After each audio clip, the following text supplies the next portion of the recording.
Let's talk about caffeine first, how caffeine and alcohol affect sleep. So caffeine, I want you to first know that caffeine has what's called a quarter life, which is basically the amount of time it's in your body, of about 12 total hours. 12 total hours that caffeine is in your body.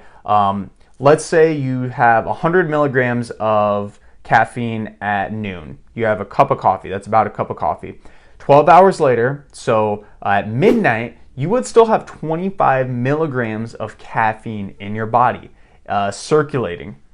And that's insane. A lot of people don't realize that. So if you're taking a lot of caffeine, maybe you're having 2-3 cups of coffee, maybe even later in the day, that's going to be literally circulating in your body throughout your entire sleep. So that causes a huge amount of issues. Your sleep quality will go down tremendously, and this is what we just talked about too with melatonin. Although you may be able to get to sleep fine, you may say to me like, hey Logan, I can pound a cup of coffee before bed and have no problems. This might be the case, but that doesn't necessarily mean that your overall sleep quality is going to be as good when you're doing that. So that's something to consider. Your sleep quality will go down tremendously. A good rule of thumb when it comes to caffeine is to try to limit it to 12 hours before bed, as we just talked about, since that quarter life of caffeine is 12 hours.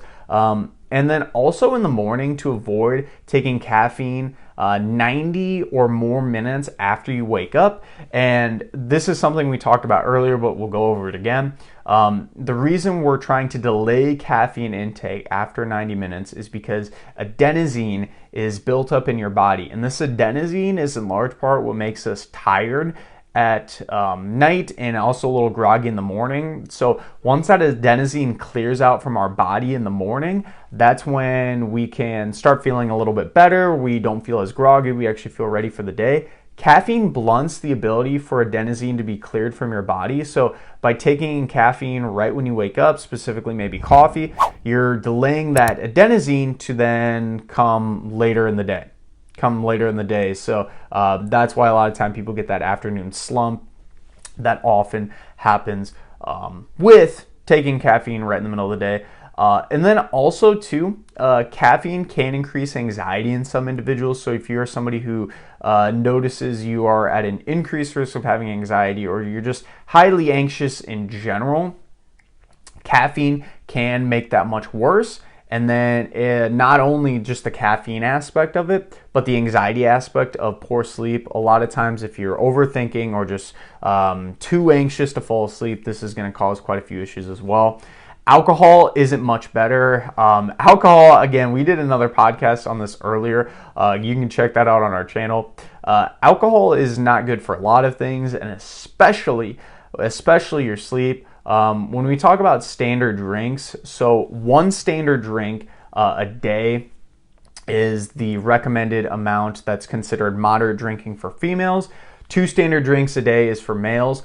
Anytime you consume even just a standard drink of alcohol, this decreases your overall quality of sleep. Even the standard drink, right?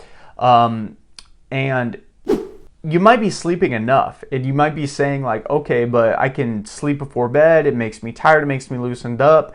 That may be 100% true, but as we talked about with caffeine, just because you're able to get to sleep well doesn't mean it's going to persist long term. It doesn't mean that you're actually going to stay asleep, but also the other problem we talked about, this is with caffeine too, the quality of your sleep is extremely poor. That's the exact same thing with alcohol. You might be able to fall asleep well, but the quality is not going to be as good.